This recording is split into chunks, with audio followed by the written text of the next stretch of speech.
Johnny Dollar. Dollar, this is Ted Orloff. Orloff? Yeah, you remember. Western Indemnity Company out here in Los Angeles?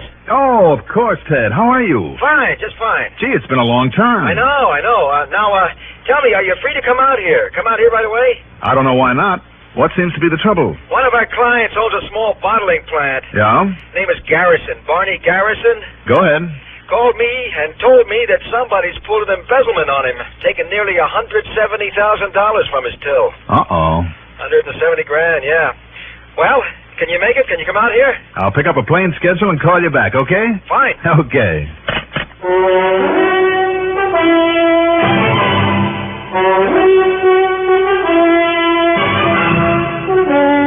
The CBS Radio Network brings you Mandel Kramer in the exciting adventures of the man with the action-packed expense account, America's fabulous freelance insurance investigator. Yours truly, Johnny Dollar.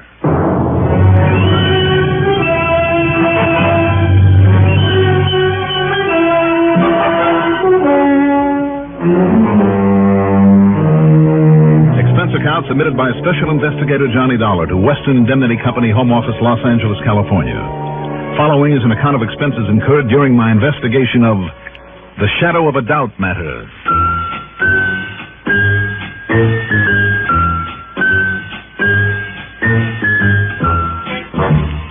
Expense account item 1, $350 for the call back to Ted Orloff to tell him the best deal I could make was a flight out of Hartford at 7:20 the following morning. Item 2, $185.70 for the plane ticket. When I got to L.A. a few minutes after noon Pacific time, Ted was waiting for me. I piled my luggage into the back of his car and we took off. Now, Mr. Bernard Livermore Garrison, Barney Garrison. Owned some kind of a bottling plant. That's right, soft drinks. You know, root beer, sarsaparilla, lime, orange, the works. And just now, today, as a matter of fact... Watch it! Okay, it's okay. But why didn't she signal that turn? Crazy Southern California drive. We were going pretty fast, Ted. Been out here 7 years now. 7 years, Johnny, but I can't get used to it.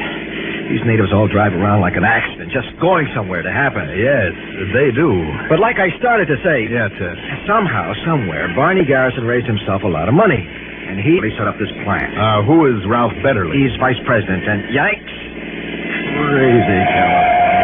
What's the matter with that guy? Hey, Ted, seriously, hadn't you better slow down a little? Now, stop worrying, Johnny. We're about Ralph Betterly. Vice president and business manager, I guess you'd call him, handles the bookkeeping department, that kind of stuff. It's almost a sort of partnership, Johnny. Kind of a partnership.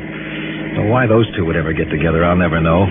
Why do you say that? Well, about as opposite as any two people could ever be. Ralph is a quiet, little, ingrown old man. He isn't really old, probably not more than 2 or 3 years older than Barney.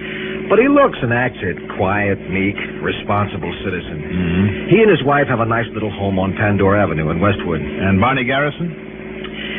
Big, well-fed, backslapping, hail fellow, well-met sort of a guy. Talks to anybody and everybody. A real salesman. He's a bachelor, has a big eye for the gals, and really lives it up. Gets along with anybody, drives an expensive car, has a showy home in Bel Air, has just bought one in Palm Springs, entertains like mad, and, well, you know the type. I think I do. Just the opposite of Ralph Betterly, just the opposite.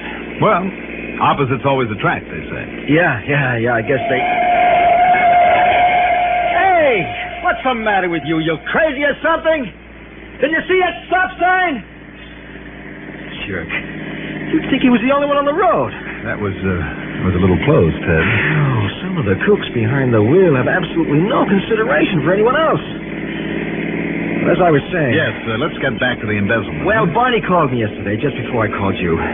Said he'd been going through the books of the cash on hand. For some reason, they keep a lot of cash on hand. Mm-hmm. And as near as he can figure it, there's about $170,000 gone. I see. Well, what does this Ralph Betterly think about it? I don't know. I told him we'd call on him after we've seen Barney.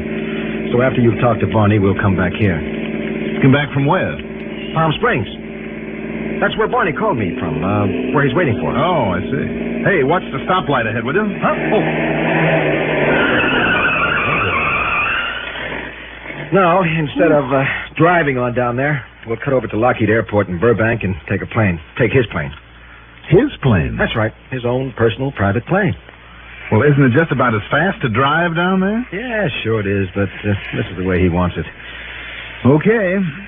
We'll do it the way Barney wants it.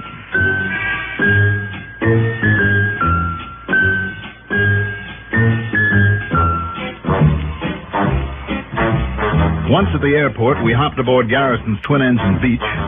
The pilot took off, and in almost less time than it takes to tell about it, we set down at the Palm Springs airport. He promised to meet us here, but I don't see any sign of him. Not a sign. What time is it, Johnny? I have exactly 20 minutes after 5? Sure. That's Eastern time. You forgot to reset your watch. Oh, of course. Well, that makes it 20 after 2. Pilot called in, though, so he shouldn't... Huh? What's the matter? Nothing. I was surprised to see those long, thin clouds up there in this desert sky. Clouds? Yeah. Oh, wait a minute. Those are just the kind of tail end of a skywriting job. Look there behind you. The skywriter's still at it. Oh, yeah. P-O-P-P-O.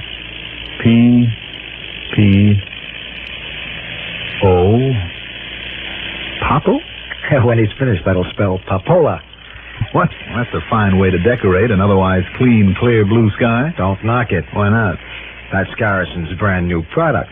Oh. And like I say, today's the first announcement of it. But now we're in the Sam Hill... Oh, here he is. Oh, beat me to it. I'm sorry I have to wait. How are you, Ted boy? Fine, Barney, just fine. And you must be Johnny Dollar. That's right. How are you, Johnny? Welcome to Palm Springs. Thanks. Just wait till you see the new joint I have down here.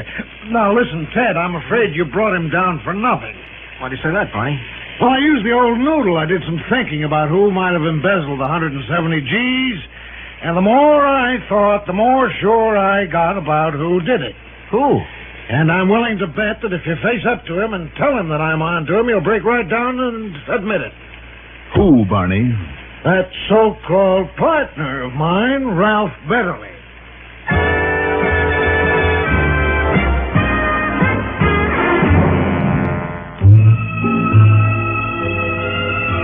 Barney Garrison refused to talk further about the embezzlement until he'd taken us out and showed us through his new home. It was U-shaped and built around the swimming pool, and just about as modern as an expensive resort home could possibly be. It was the kind you see written up in the movie fan magazines and only half believe is true until you see it. His penchant for entertaining on a big scale was shown by the fully equipped bars. There were 3 of them, one in the pantry, another in the den, and the third one poolside. Only one thing marred the attractiveness of that pool.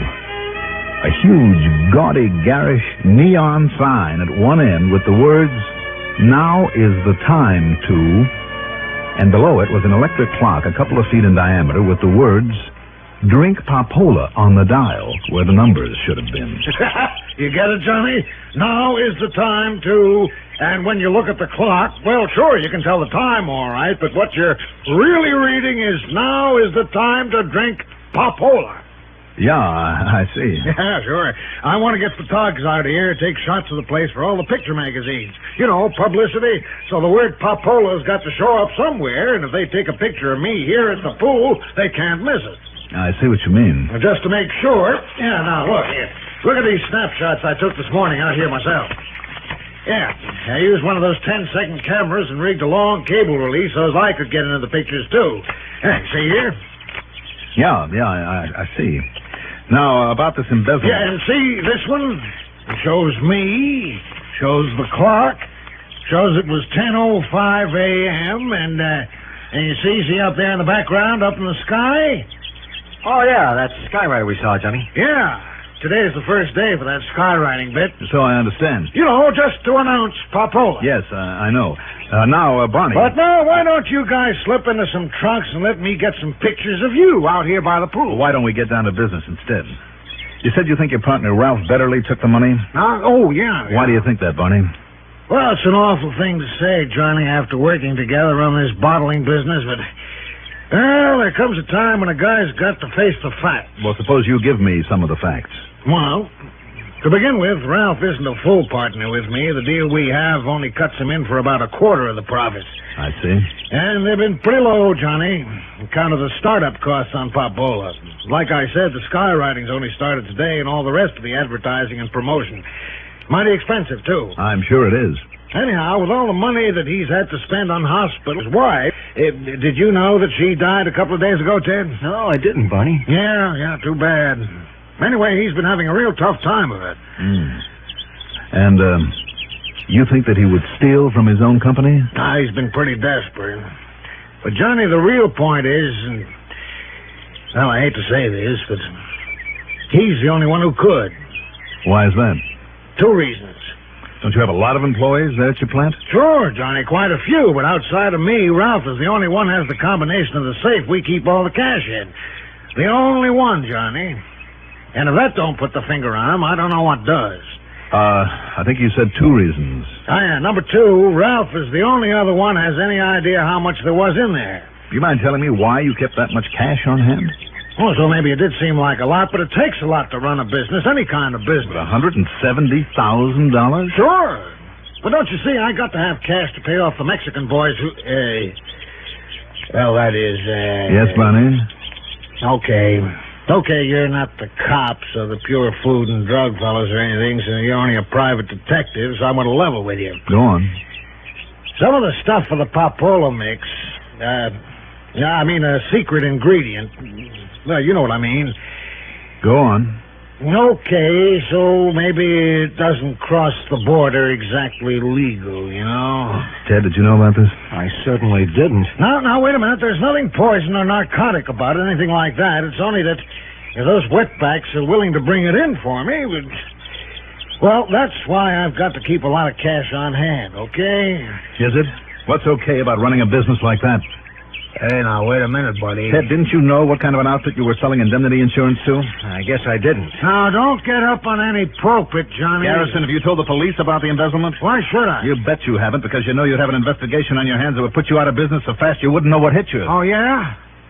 You think I'm not smart enough to cover up if anybody comes poking around? You don't owe me, Dollar. I don't think I care to. How do you think I got where I am today? Answer me that. You know why? Because I'm smart, that's why. Me, I'm smart enough to get away with anything if I want to. Don't be too sure of that. Come on, Ted. Yeah? Now, you listen here, Dollar. Yes? If you think you're going out and make trouble for me... I wouldn't waste the time. Come on, Ted. Let's get on back to L.A.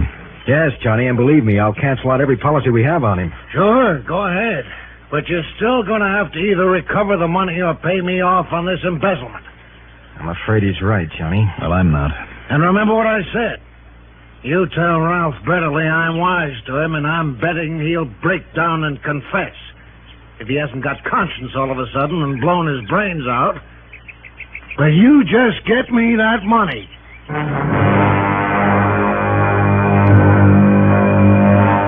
Item 3 is $50 deposit on a rental car to get us back to Los Angeles, and just as quickly as possible. Because I was really worried now, and I don't mean over that $170,000. About what then, Johnny? You have Ralph Betterly's address, Ted? Sure. Like I told you, he lives in the Westwood section on Pandora Avenue. That's out beyond Beverly Hills. Yeah, I know. But look, until we get there... Yeah? You better do a little praying, Ted. Praying? That's right. That this hunch of mine is all wrong.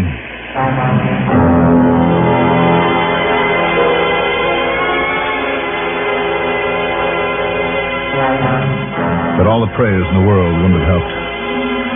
By the time we got to 1308 Pandora, out there in Westwood, the police, including a medico and a couple of the lab crew, had done their work and left. All but a Lieutenant Harvey May. As for what had happened there... Well, you see, we got a phone call from his business partner, a man by the name of Garrison, called from Palm Springs. Oh? Yeah.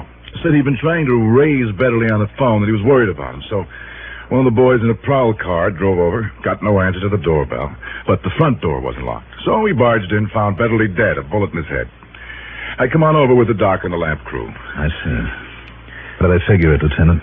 Looks like suicide, Lawler, all the way. You know, because of losing his wife and financial troubles and all, and Betterly's prints are on the gun, and only Betterly's.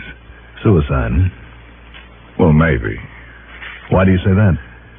Well, had Betterly pulled that gun on himself, there should have been clear powder burns on his head, see? But the doc seemed to think he might have been shot from 6 or 7 feet away. No, he could be wrong, of course. Could he? I doubt it. Yeah? Why? When was he, well, when did he die? Doc figures sometime between 9:30 and 11:30 this morning. And nobody in the neighborhood saw who might have done it? Nobody heard any shots or anything like that? No, but if you're thinking of that crooked partner of his... Why not? Well, he's down there in Palm Springs. You forgetting, Lieutenant? That's not much more than a 2-hour drive. But he said he's been down there since late last night. And if he can prove that... look, I know Garrison isn't Lily White. Oh, you're so right. But if he can prove he's been down there all day... Well, Lieutenant, I'm sure that he thinks he can. Well, then? And I'm almost sure that I can prove his alibi's a phony. How, Dollar? And if you can... Well, that's out of your jurisdiction down there, isn't it? Well, sure, but all we have to do... No, don't call him. Not yet. Give me time enough to drive to Palm Springs, Why? Well, you do. Maybe I'll bring you back a killer. Maybe. But if you tip him off by having the police bust in on him, you can bet your bottom dollar that Barney Garrison will think of some way to worm out of this murder. You seem pretty sure it was murder. I'm sure. And that Garrison did it, huh? I'm sure of that, too. Well? Okay, Dollar, go ahead. But I better hear from you in a hurry. Don't worry, Lieutenant. You will. Thanks.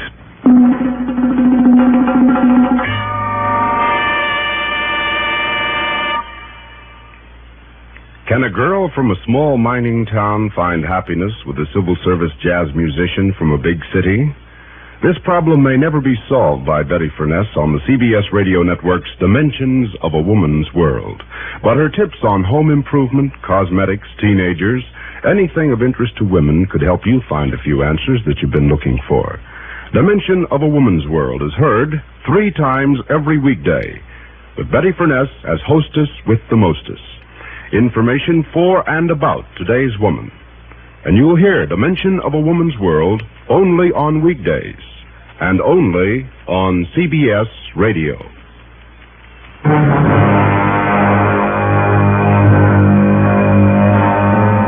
This trip I made alone. After all, why stick out Ted Orloff's neck, too, especially when I wasn't as sure of myself as I'd made the lieutenant think. But too many things added up. If what Ted had told me about Betterly was true, he was hardly the man to pull an embezzlement. But Garrison, if he thought he could get away with it, sure. And with a home in Bel Air and another in Palm Springs, he could certainly use the money. Then there were some other things, like his call to the police to say that he was worried about not being able to reach Betterly by phone. Really worried about him? Or just to make sure the body would be discovered and a time of death set by a lab crew? And as the lieutenant said, to take away any suspicion from himself. Time of death. That was the key of the whole thing. Garrison's alibi. And that's what got me suspicious. The fact that I'd be called on to back up his alibi. And how? Well, a little over 2 hours later, the door of his Palm Springs home opened.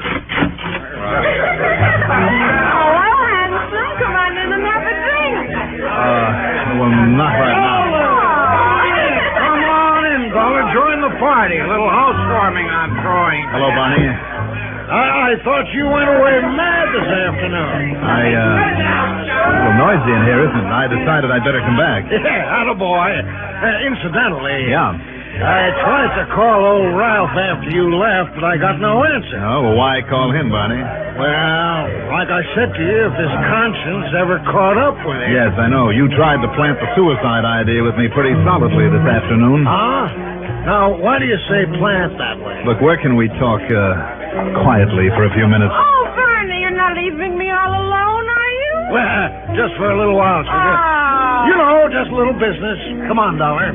In my den, right this way. First, wouldn't you like a drink? No, let's talk first. All right, sure. Right in here now. Well, sit down, Dollar, sit down. Oh, that's better. Thanks. Now, what did you mean about trying to plant the suicide bit with you? Same as you were so careful to set your alibi with me. Alibi? What are you talking about? Now, look, I told you why I think Ralph embezzled that money, and I still think he did. Well, don't you? No. I think you did, Barney. Now, this is no time to joke, Dolly. I'm not joking. All right, then, listen. Are you pretending you don't know what happened back there in Westwood this morning? You mean that Are you Ralph... pretending you don't know Ralph is dead? Oh, no. Oh, yes. Suicide, huh? That's too bad. He was murdered, Barney. And you were the first to know because you murdered him. Now, wait a minute. Look here, Dollar. Well? Now, listen. You know that isn't true. Because you know that I was right here in Palm Springs when it happened. Then you know when it happened. Well, you said this morning, didn't you? Yeah, I guess I did. Yeah, and I was right here. And I can prove it. Can you? Well, didn't I prove it to you this afternoon? Did you? Okay, when was he killed? Then you admit it wasn't suicide. Well, I don't admit anything because I haven't got anything to admit. I asked a question. When did he die? The medico said between 9:30 and 11 a.m. Hey, see? Well, I was right here at exactly 10:05 a.m. And you know it, and I know it, and I can prove it. So can you. How? By that picture I showed you. That's exactly what I want to see again. All right, then here. I got it right here in this desk here. Yeah. Now, look. You want to argue with this? You see the clock there in back of me? 10:05, it says. And that can be caught. Sure, and I could have taken that picture some other time, like last week, maybe. Except for just exactly one little thing, Dollar. Well, go on. Look. Look at it. I'm looking. You see, up there in the sky, in the background, you see that skywriting? Popola, that's what it says. And the whole population of Palm Springs Bible, that skywriting didn't start until today. Today, do you get it? All right. So you killed him, then tore on out here to reset that clock, take the picture, and have your alibi all ready by the time we arrived. You're crazy. Perfect alibi, Barney, except for exactly one little thing, as you put it. I say you're crazy. Now, you look at the picture. Your swimming pool runs north and south, doesn't it? So what? You face the south, into the camera. That's right. So what? So the morning sun coming from the east would have cast your shadow to the west. Over here. Instead, what little shadow there is east of you from the early afternoon sun. Because you reset the clock and took this picture just before we arrived. I see. Yes. Okay, Dollar. Now look, you see this? And it's loaded, baby. Complete with silences, hmm? That's right. So, Dollar...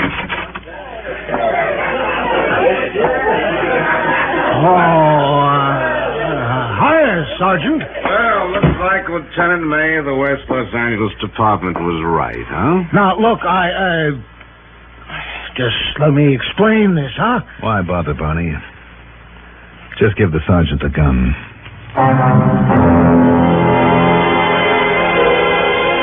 Once again, it's up to the courts. But when the West Los Angeles police run down the $170,000, wherever Garrison put it, and I'm sure they will, he won't have a leg to stand on. Expense account total, call it $450.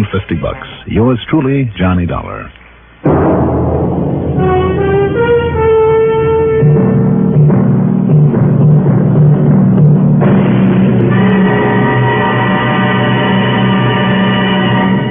Now, here is our star to tell you about next week's story. Next week, like a lot of other people, I open the trout season, but in a way I don't suggest you try. Believe me. Join us, won't you? Yours truly, Johnny Dollar. Yours truly, Johnny Dollar, is written by Jack Johnstone, produced and directed by Bruno Zerato, Jr., music supervision by Ethel Huber. Johnny Dollar is played by Mandel Kramer. Also featured in our cast were Bob Dryden as Barney Garrison, Bernard Grant as Lieutenant Harvey May, James Stevens as Ted Orloff, Eugene Francis as the police sergeant, and Jocelyn Summers as the girl at the party. Be sure to join us next week, same time, same station, for another exciting story of yours truly, Johnny Dollar. This is Pat Cannell speaking. Sportsorama with Red Barber premieres April 6th, putting Major League Baseball in the Sportsorama spotlight with straight-from-the-shoulder talk about our national pastime. April 6th, the first Sportsorama program with Red Barber on the CBS Radio Network. Do you know a new family just moving to your neighborhood? Welcome Wagon would love to welcome them. Welcome Wagon helps all new neighbors to feel welcome and wanted here in the Capital District. Each gracious Welcome Wagon hostess brings baskets of gifts from Tri-City merchants. She brings greetings from the community to these newcomers, answers questions everyone wants to know about the Tri-Cities. You can make sure your new neighbors benefit from Welcome Wagon service. Just call State 59640 and give the Welcome Wagon hostess the name and address of your new neighbors.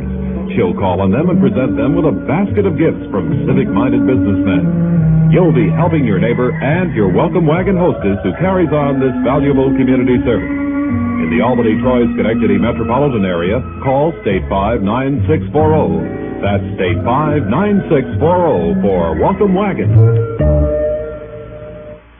WROW Albany, fair and cool tonight, gradually diminishing winds, the low 25 to 30. Monday, continued fair and mild, high in the low 50s. Present temperature 45 degrees.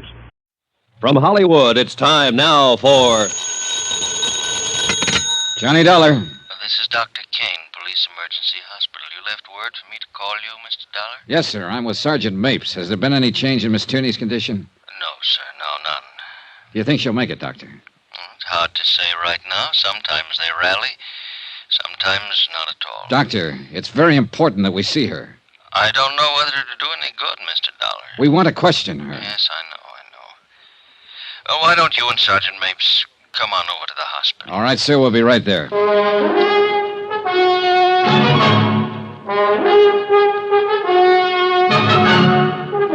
Tonight and every weekday night, Bob Bailey in the transcribed adventures of the man with the action-packed expense account, America's fabulous freelance insurance investigator. Yours truly, Johnny Dollar.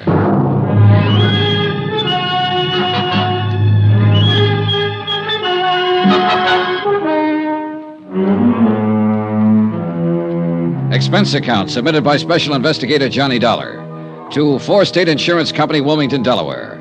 The following is an accounting of expenditures incurred during my investigation of the Todd matter, the burglary that resulted in a shooting. On a tip from an ex-convict named Orrin Vance, I came to New York to question one Gloria Tierney. My information was that she had in her possession an expensive mink coat, part of a $75,000 burglary at the Todd home on Long Island. Gloria Tierney was shot and seriously wounded by an unknown gunman before I was able to question her about the coat. A description of her assailant and how she had obtained the coat were still to be ascertained when Sergeant Dan Mapes and I arrived on the second floor of Emergency Hospital. Mr. Dollar? Yes. Oh, I'm Dr. Kane. Oh, yes, this is Sergeant Mapes. How do you do? Has she managed to talk yet, Doctor? No, and she may not. I see. Now, before we go in, I hope both of you will carefully frame only your most pertinent questions. 2 minutes is about all I can give you with her. Sure, Doctor. Better put your cigarettes out in that. Oh, yeah.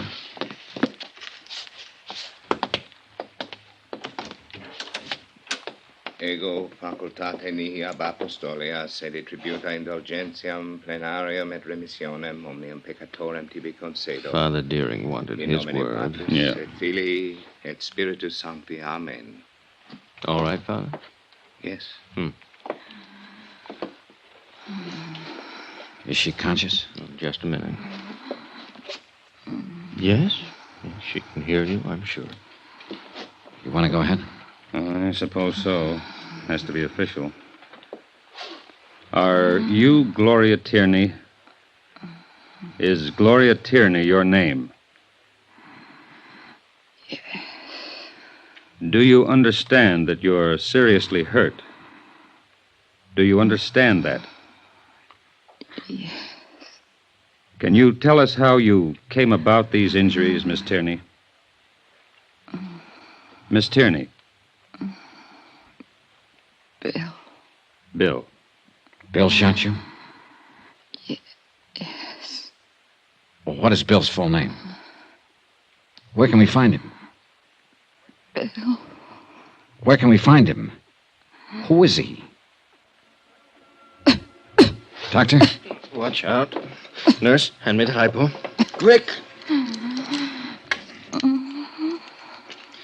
No? This might help.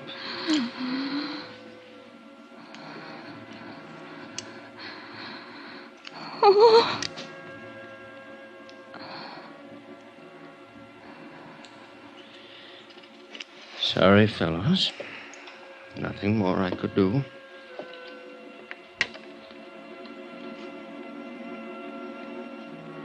Gloria Tierney died at 3:35 in the afternoon, without revealing the full name of the man who had shot her the night before.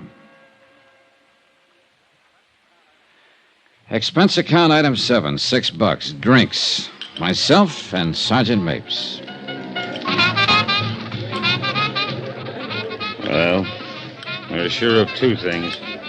Are we? Yeah. His name's Bill.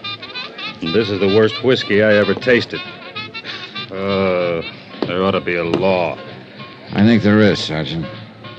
I'm going to ask you something, baby. Outside of the fact that that girl up there died a few minutes ago and was wearing a stolen mink worth $11,000 that you've been wanting to get your hands on, what about her? How does it strike you? She looked like a nice girl. Yeah. She looked like the best kind of girl ever made. What else? What would someone like that be doing in a stolen mink coat? Exactly. What would she be doing with a stolen mink coat?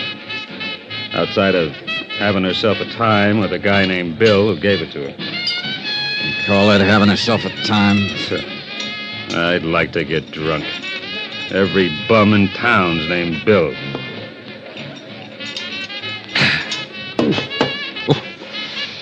This is bad. Terrible. Worst stuff I ever drank. You can say that again, baby. Worst stuff I ever drank. Waiter. Yes, sir. Yes, sir. Bring us 2 more of the same. Only make them double. Yes, sir. Right away, sir. I'm glad to see you aren't fussy, Dolly. Not a bit. Not a lousy bit. You know, I looked at you when you came in my office, and I said to myself, I got a wiseacre on my hands. I got a wheeling, dealing wiseacre who's got himself a little tip, and he's going to keep it all to himself. I said, why do I have to put up with this kind of trouble? Why don't I just toss this bum in the cooler and go about my business? I'm a copper. I got work to do. Why fool with an insurance stick, I said. But I'm very happy to see you aren't a fussy fella, baby. Very happy. All right, you made a speech, now I'll make one. Go ahead. Well, I stood in a hospital room and I watched a human being die. Oh, it was part of my job, part of your job, too. But for myself, I don't like it. If I have to go into why every man's death diminishes me, I'm going to fall all over myself because I never could go into that kind of stuff. Yeah, I know what you mean. But I'll say this. That girl that died in there was... Well, she was the kind of girl I could have kept right on seeing. Yes, I'd like very much to have knocked on her door almost any old night. Sergeant, I would have liked that more than I can tell you. She wore a stolen mink coat, remember? I remember. But I can sit here and feel bad about it, can I? You sure can. I'll feel bad with you. Look at them early eaters, Dollar. Coming in to drink their dinners. Don't change the subject. I have to. We got work to do, pal. Yeah. Here we are, gentlemen. As long as it's here. Yeah. Cheers. Cheers yourself. Oh, there ought to be a law. You said that.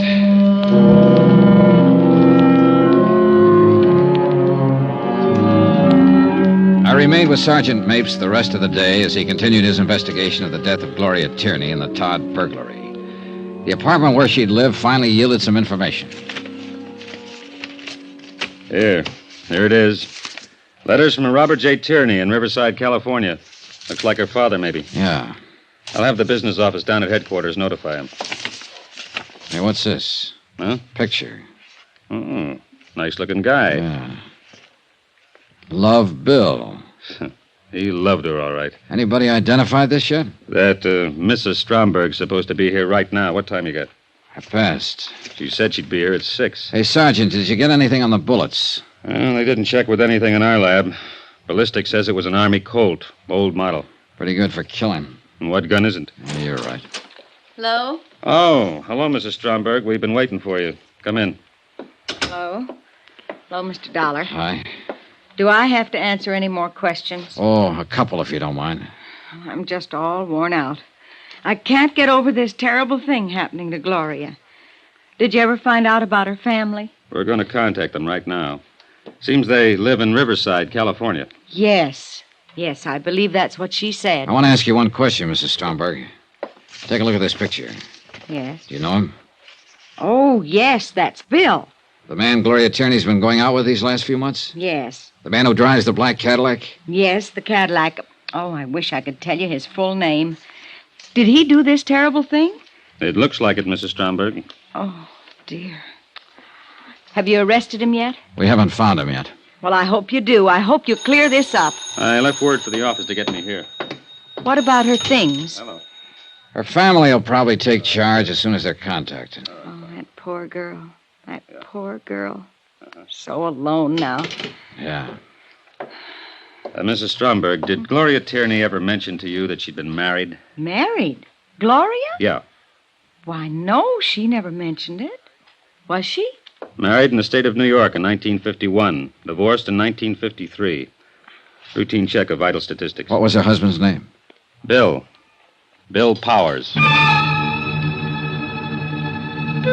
Sergeant Mapes requested immediate file checks on William B. Powers, the ex-husband of Gloria Tierney.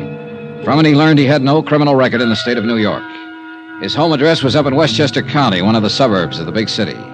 I drove out there with Sergeant Mapes. Oh, what's this all about?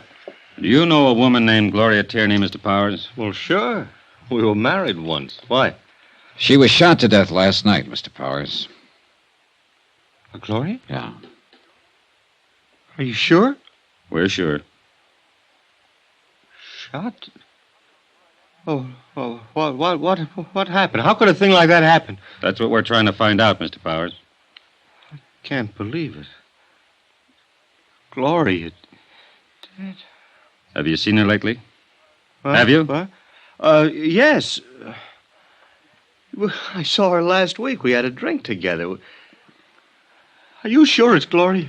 We'd make sure before we came here with news like that. That's right. Mr. Dollar here isn't a policeman. He's an insurance investigator. Miss Tierney was wearing a stolen mink coat when it happened. Stolen? Are you sure? We're sure. We checked everything, Well, Mr. Gloria Powers. would never steal anything. She was a fine girl. A wonderful girl. Fool to ever let our marriage go on the rocks. Can you come with us, Mr. Powers? We'd like an identification. What? Oh, yes, of course. I'll get my coat. Excuse me. Want to smoke, Johnny? Yeah, thanks. Well, he isn't the bird in the picture, Johnny. No, not at all. Still, he... What is it, Johnny? You checked the driveway out there? No. Take a look, the side window. Uh-oh. Yeah. 55 Cadillac Coupe de Ville. Sure is, Sergeant.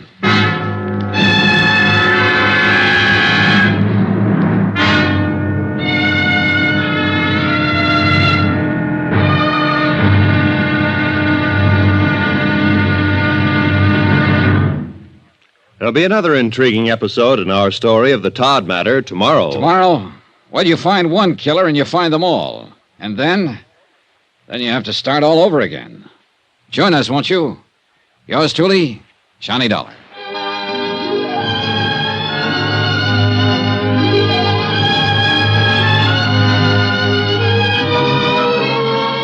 Yours truly, Johnny Dollar, starring Bob Bailey, is transcribed in Hollywood. Written by John Dawson, it is produced and directed by Jack Johnstone. Be sure and join us tomorrow night, same time and station, for the next exciting episode of Yours truly, Johnny Dollar. Roy Rowan speaking.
Johnny Dollar.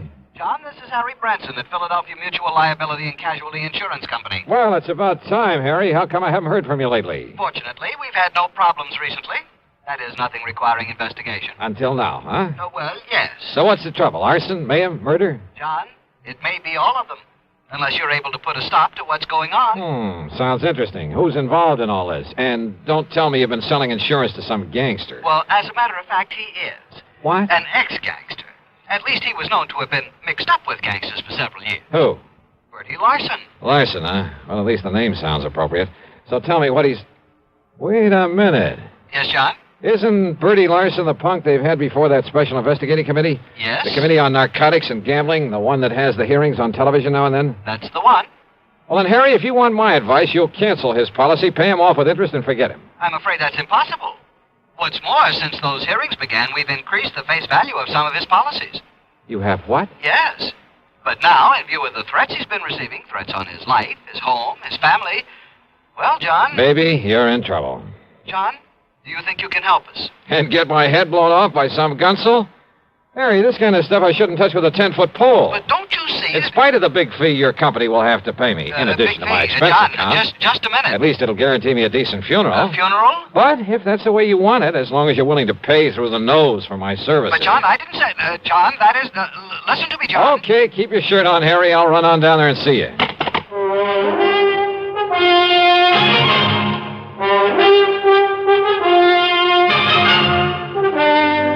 CBS Radio brings you Bob Bailey in the exciting adventures of the man with the action-packed expense account, America's fabulous freelance insurance investigator. Yours truly, Johnny Dollar.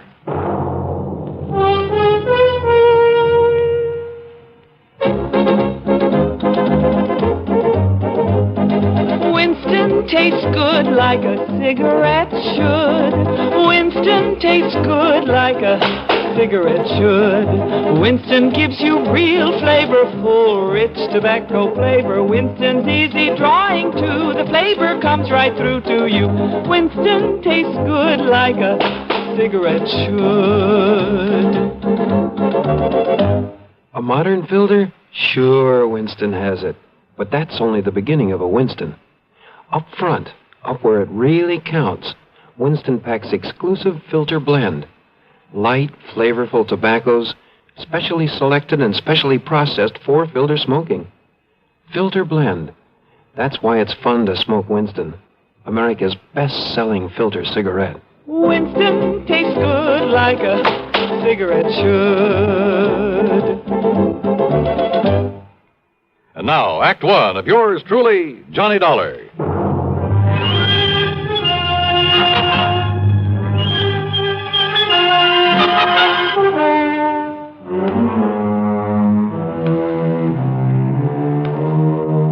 Expense account submitted by Special Investigator Johnny Dollar to the Philadelphia Mutual Liability and Casualty Insurance Company. Following is an account of expenses incurred during my investigation of the Larson arson matter. Expense account item 11120 for a train to Philadelphia and a taxi to Philly Mutual's office over on Walnut Street. It was late in the afternoon, but Harry Branson, the perennial worrywart, was still there waiting for me, and he wasted no time in getting down to business. Now, Bertie Larson, or more properly, Herbert James Larson, lives out in Penfield, John. Oh, yeah, that's kind of part of West Philadelphia, isn't it, Harry? Just beyond. He and his wife live in a very nice one-story brick home that we've insured for some $30,000. And he must have done fairly well in the rackets, and had sense enough to put some aside. Also, John, we've insured his personal property, furniture, clothes, all the things in the house and so on, for some $20,000. No kidding. And didn't you say you've increased some of his insurance lately? To the figures I just mentioned. In the beginning, he was underinsured, but the policies provided for the increase at his option, provided, Yeah, of well, course, that's all right. You don't need to go into provided, detail. of course, that in no event should stipulated coverage exceed actual appraised valuation. Yeah, well, now, Harry, in if you... accordance with paragraphs A, B, and G of Article 21 of our standard comprehensive policy. Harry... Oh, yes, John. Also, his life is insured with us for $20,000. Making a total of $70,000. $70,000, yes. So if everything goes, including Bertie himself, somebody's liable to collect plenty. Exactly. Okay, who's the beneficiary? His wife, Nora. I see. And now you say that somebody's been threatening him. Oh, yes. Ever since he agreed to appear before this investigating committee. Uh-huh. What kind of threats? Over the telephone, he tells me. Warning him that if he continues to testify, well, they haven't directly threatened his life, as I understand it, but they might as well have. And then last week... Wait a sec, Harry. Haven't the police been in on this? Oh, yes. Yes, they have. And for a while, they kept some men stationed about his place. So, naturally, nothing happened. But last week, John, when he returned from one of the hearings, he phoned me and said that he'd found a can of gasoline standing on his front doorstep. Ah, just a hint, huh, of what might happen if he doesn't clam up. Yeah, that's an old-style gang warning. Yes, a very obvious threat to burn up his home. But he's continued to appear at the hearings? Yes. And if he's killed off by these people, if his home is burned out from under him... By what people, Harry? Has he any idea who might be behind this monkey business? Well, of course. It must be someone who was involved with him in narcotics and illegal gambling at one time or another. But he doesn't know exactly who. Not specifically. He says he never recognized the voice on the phone, and, of course, it was probably well disguised. Do you suppose he's still involved in the rackets? Oh, apparently not, or we'd never have sold him insurance. But then who can be sure? The point is, John, that if anything does happen to him or to that home of his, the company will have to pay out sizable sums of money. Yeah. Naturally, we don't want to do that. No. And if he can be protected properly, well, John, that's why I telephoned to you. Yeah, but Harry, the kind of protection you seem to want for him is something for the police to provide. John, I am convinced that the protection they are giving Bertie Larson is wholly inadequate. You told them so? I most certainly have. But they simply refuse to listen to me. Well, that is why I called you. Oh, I'm sorry, Harry, but it seems to me that... Well, okay. Give me his address. Tell me who the police contact is, and I'll see what I can do for you. I dropped my bags at the Bellevue Stratford. Then, having missed my lunch, I spent item 2, 5 1/4 for a drink and some early dinner. Item 3, $50 deposit on a rental car, and I headed out through West Philadelphia to the address in Penfield. As Harry had said, it was a nice place, not large, but neat and modern, sitting at the end of a new street. Apparently, there was no one home. I looked around to see if there was a patrolman watching over the place. No one. Nothing. And the street itself was deserted. I was just about to swing around and head for police headquarters when I noticed a thin streak of light from one of the rear windows in spite of the drawn shades. Yeah, I suppose I'll learn one of these days not to be so curious. But I walked quietly up the driveway beside the house. And then I heard something. Just a little sound, as though someone had quietly opened or closed a door at the side of the garage in the rear. And I suddenly caught the smell of gas, of raw gasoline. It was coming from the garage. I carefully edged my way on back there, hoping I wouldn't trip over something in the darkness that would give me away. The smell of gasoline was stronger now, much stronger. My next step was into a puddle in front of the garage door. I remember bending over to sniff at it, and it was gasoline, all right. And I remember a flashlight stabbing through the darkness behind me. But as I rose and turned...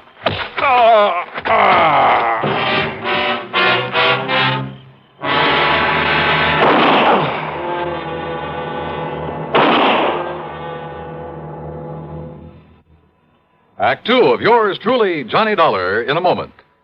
Question: where will you find the leading stars of the entertainment world? Answer, right here on CBS Radio. Gary Moore, Arthur Godfrey, Andy Griffith, Bob and Ray, Art Linkletter, Amos and Andy, and more. The gang's all here. You'll also find the New York Philharmonic and the Metropolitan Opera back on the air. Remember, the star's address, CBS Radio. And now, Act 2 of yours truly, Johnny Dollar, and the Larson Arson Matter.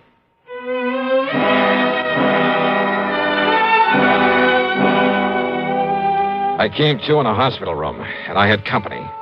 One of them was in a blue uniform with brass buttons with the stripes of a sergeant on his sleeves. So you decided to come back to the land of the living, huh? The other was a man of about 40, big, beefy. And in spite of his rather flashy clothes, he looked as though he hadn't shaved his fat, truculent face for a couple of days. Oh, well, I'm sure glad he's okay, Sergeant. Only, how was I to know he wasn't somebody come to carry out them threats against me? Oh. You know, you're lucky you didn't aim those shots at him, Bertie. Me actually trying to kill somebody, Sergeant? Like I told you, I know the noise would bring on the nearest flatfoot. Bertie, huh? Yeah. Gee, Mr. Dollar. Now, you just take it easy, Dollar. Bertie nearly broke your head when he found you prowling around his home a while ago. Oh, brother, you're telling me. But I didn't know, Dollar. I didn't know who you was till me and the cop went through your pockets and seen your identification. Okay, now look. When I come home and seen you sneaking around and had gasoline all over my garage like somebody was going to put a torch to it. Okay, Bertie. So you can't blame me for slugging me. Yeah, now, But Bertie. Come on. I'm sure sorry I did it, Dollar. Dollar, the hospital bill's on